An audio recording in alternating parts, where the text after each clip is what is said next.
Good afternoon, guys. I just want you to know that I got out of bed while I'm on my period to film this video, and I want you to be proud of me. That's it. But today I am getting through my yes, but I'm doing my January wrap-up first, and then I'm doing my February TBR. I'm doing my TBR jar. And I have a stack of books here that I want to read, hoping I can match them up with some prompts, because if not, I'm just going to add them anyway, because it's my life and my rules. Tried filming my first book that I read and stuff, but then my cat tried eating my bagel. Anyway, so I read a total of 10 books this past month, I guess. I tried to get through a lot of my physical TBR, but of course I had some Kindle books and some ARCs that I'll talk about a little bit briefly, because I'm really bad at describing things. And then, like I said, we're going to do my TBR jar. I'm hoping to get 8 books picked out right now. And that's, you know, because I read 10, so I'm hoping I get to 8 this coming month. But yeah, so the first book I read this month was Betting on You by Lynn Painter. This is a YA romance. This is the special edition with the sprayed edges, and this is so gorgeous. So I actually rated this one 5 stars. I read this in maybe 2 sittings. And I think I gave this a spice level of what, like 1 bell pepper. It's YA, so there's not really anything. Like, there's like, I think 1 make-out scene, and that's really it. But this is a standalone, and it has forced proximity, coworkers to friends, well, strangers to coworkers to friends to lovers. It's very convoluted. It's dual POV, and it's also, oh my god. Oh, opposites attract. My brain's like, my period is really just messed with my brain right now. Like, I just have nothing in my head. But this was so good. This is probably one of my favorite Lynn Painter books, and I say that because I love every single Lynn Painter book. This is a Lynn Painter book. To no one's surprise, this is immaculate work. But yeah, definitely recommend this. I think it's incredibly underrated, and I know everyone talks about it in the movies, which I love. Trust me, I love that book. But this is just so cute. Charlie and Bailey are my everything. Chef's kiss. Just please go and read this. If you've read better than the movies and you like it, please go read this. The next book I want to talk about is a doozy and a half, and that is A Court of Silver Flames by Sarah J. Maas. Yes, I finished my ACOTAR journey. No, I'm not doing well. I feel like I have very popular opinions in the sense that I really, really enjoyed this book. I love the representation that Nesta brings, and just Cassian being Cassian, just, they're everything in this book. This book is a thick one, though. This only took me, how long did this take me? Like, looking at my Goodreads, like a week. I want to say maybe a week. I read most of it on my Kindle, but I gave this a 5 star, and I gave it a 3 chili pepper rating because it is very spicy. Nesta and Cassian are just built different. I don't know. But yeah, this was amazing. I'm happy I finished my ACOTAR journey so far, but I'm also not, because now I have to wait until Sarah J. Maas decides to come out of her hibernation and give us the next book, which I'm hoping is going to be Elaine and Lucian. Don't look at me. But yeah, loved this book so much. Just, what a wonderful experience this was. Then I read a book, that is for sure. This is Twisted Love by Anna Huang. I gave this a 3.5, and I gave this, I think, 2.5 chili peppers. This is a part of Intergalactic Standalones. I feel like everyone's read the Twist series at this point, but I'm just late to the party. Alex is certifiably insane. Is that his name? Alex Volkov? Yeah, he's certifiably insane. It also had this weird, like, it had this weird plot line that I'm not going to say anything about because it kind of spoils a lot of the book. But basically, like, what's her name? Ava has, like, family things, and, like, it's a mystery kind of thing. But I felt like this was not the place for it to be, considering this is, like, not even, like, this is, like, barely 300 pages, and it's supposed to be a romance book. Like, it was good, don't get me wrong. Like, I was eating it up. Like, it was very easy to read, very bingeable, but, like, it just felt a little out of place. However, I am very excited for Twisted Games, and I really, really, really, really, really want to read that soon, because I've heard amazing things. But it's just, I feel like it was trying to toe the line between, like, a generic billionaire romance and, like, making it a little unique. And, like, don't get me wrong, it was, like I said, it was very entertaining. I just don't know if this was the place for it, considering it's such a short book. And, like, I feel like it just wrapped up way too nicely for something as gigantic as that like whole plot line was. I don't know. But yeah, I gave it 3.5 and I gave it 2.5 chili peppers. Now the next book I read, I also gave a similar rating to for different reasons. But I gave this a 3.5. This is Lady Macbeth by Ava Reed, and I gave it 1 bell pepper spice because there's really not any spice because it's a Lady Macbeth retelling. I don't know really much to say about this considering the fact that I kind of went this blind. I just knew it was a retelling of like Macbeth's wife, and I wasn't super familiar with like the play itself, but it was definitely very unique. This had a very unique writing style in the sense that it kind of kept the old English way. Like I wish I could, like I want to like show you part, but it had this like very old English feel to it. I think she did that on purpose to like keep with the vibe of the actual play, and it was a little hard to follow because of that. I know like after like I had to reread a couple of times to like understand what I was reading. That's not like really a fault of like the author, it's kind of just I'm stupid. But this was really good. It was very unique. I had never really read anything like it before, and I definitely enjoyed it for what it was. So yeah, 3.5 for this, and I am looking forward to reading and studying and drowning and a bunch of other books. So yeah. And I read what everyone else was reading, and I oof, man. I read Onyx Storm by Rebecca Yarros. My boyfriend found me the Target edition. So I have the Target edition and the regular edition that I like over here. This I gave it 5 stars. That's no surprise to anyone. I just love these characters so much that I feel like it's physically hard for me to rate this less than a 5 star. I also gave it a 2 chili pepper rating. It was kind of spicy. Like there was very few explicit scenes, I feel like, compared to like what Iron Flame and like Fourth Wing were. This was very much focused on the actual plot, which I enjoyed. You got to see some of their romance, but because of the whole situation with Xaden and what he's going through, and I'm not going to say anything in case you have not read the series yet, it was a lot.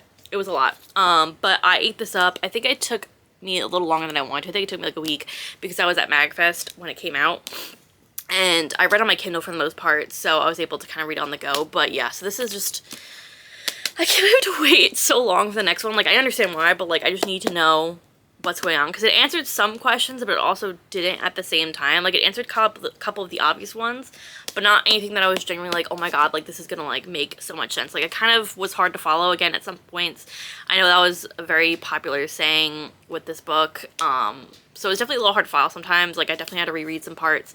But overall, I gave this 5 stars because I love this universe, like, literally so much. So it's literally physically impossible for me to give this less than a 5 stars. I'm going to be looking at my phone for this because I do have a couple of books that I read on Kindle that I obviously don't have physical copies of. So the first one being The Proposal Play by Lauren Blakely. This I got as an ARC. It came out earlier this month. This is the 3rd book in a standalone series. I think it's called the Love and Hockey series, and it was a fake marriage, like best friends to lovers, a sports hockey romance, and it was also had really good grief and anxiety rep. I gave this a 4 stars, and I gave it 3 chili peppers. This was a crazy book in the sense that the spice scenes were written so wonderfully. Like, it wasn't like cringe. Like, I know a lot of times when I read books that have like spice scenes in it, I kind of feel myself cringing a little bit, but this was just so good. And Lauren Blakely's writing is just Lauren Blakely's writing is just so, like, it was so easy to read and just wonderful. And yeah, so definitely recommend that one. I do want to read the rest of her series, like the rest of that series. I know there's another one coming, I think later this year.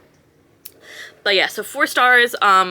Really good. Sorry, I'm like sweating because I have a heating pad on right now because I have cramps, so I just kind of took my hoodie off. But next book I read on my Kindle is Hooked by Emily McIntyre. Now, if you saw my Instagram stories while I was reading this took me for a loop because I am not a dark romance girly. I have a very small dark romance shelf down there. Have not read most of them. I do want to read them.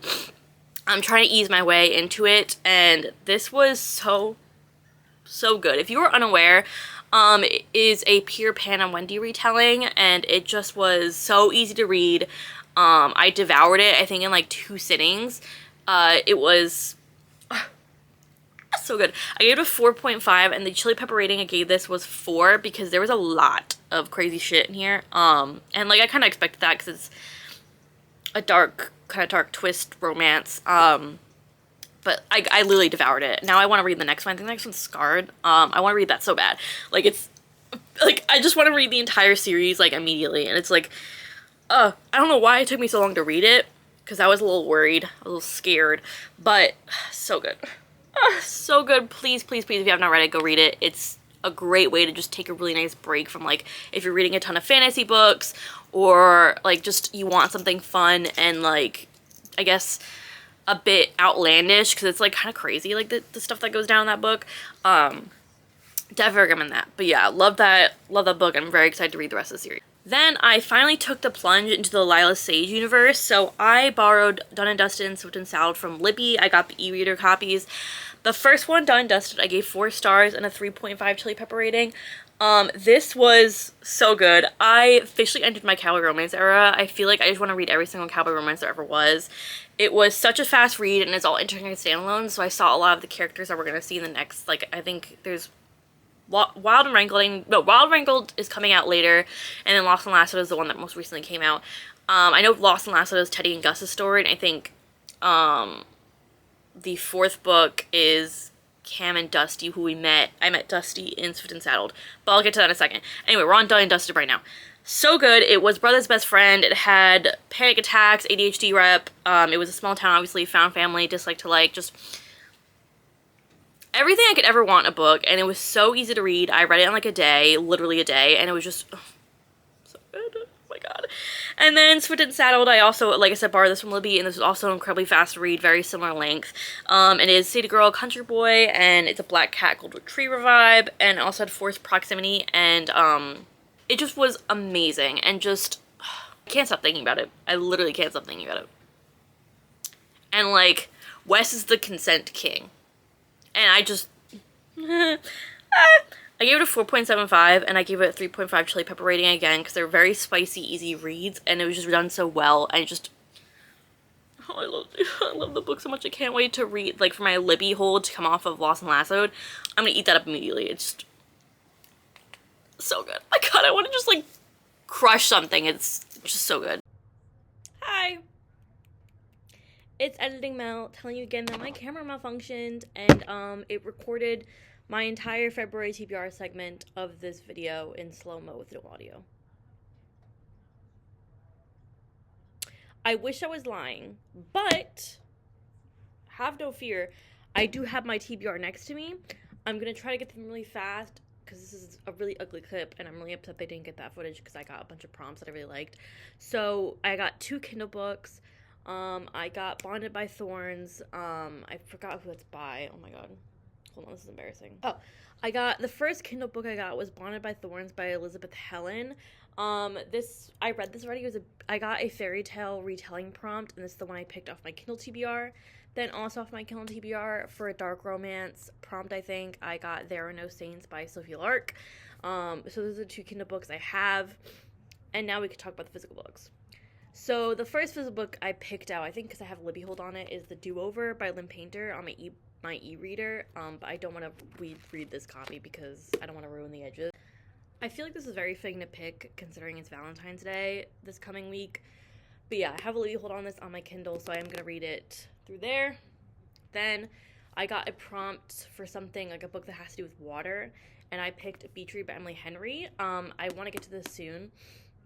I have to sneeze. That was a crazy sneeze. Anyway, Beach Read by Emily Henry. This is about 2 authors. One writes literary fiction and one writes romance, and they have to write a book in each other's genres to get them out of their ruts. I just think it'd be really fun to read, even though it's like February, but whatever. Then I picked Twisted Games by Anna Huang. I believe the prompt for this was something I feel like I'm going to love, I think. This just, I'm so excited for this. Princess and Bodyguard. I wanted to start this up. I'm starting it today. I want to read this so bad more than anything in this entire world. Something about it is just calling to me so deeply. Next, I got A Dark and Drowning Tide by Allison Saft. I don't remember what the prompt was for this. I'm going to be really honest with you. I think it was a fantasy... No, it was... I don't even know what it was. Anyway, Dark and Drowning Tide by Allison Saft. I'm really sad that I don't know what the prompt was for this, but I blame my camera entirely. Then, of course, we got Ali Hazelwood's Deep End for a standalone contemporary romance. Read this, gave it 5 stars. No words are needed. I absolutely adore Ali Hazelwood and everything she writes. Then, I also picked up a standalone YA fantasy. This is Sorcery of Thorns. This is by Margaret Rogerson, and I have not started this yet, but I feel like I'm going to love it. It's about, like, libraries and, like, magical creatures and stuff. So I'm sure I will enjoy that. And the last book that I picked, which is a book that I think it's a series, a new series. I think it was. This is Crescent City, A House of Earth and Blood. I do have this on audiobook, Kindle, and I also have the physical copy because this book is thick. But I'm hoping to get to it sometime this week. But yeah, that's all the books I got on my TBR jar, and I'm really sad I didn't record. But hopefully I can figure out why my camera keeps doing this, because this is the second time this has happened. It happened in my vlog too. So I don't know what's going on. But anyway, I hope you guys have a wonderful February reading month, and pray for me that I can figure out what's wrong with my camera. And I am doing a 24-hour readathon this coming week, so hopefully I'll be able to record that and not have any issues, because that would make me really happy. Anyway,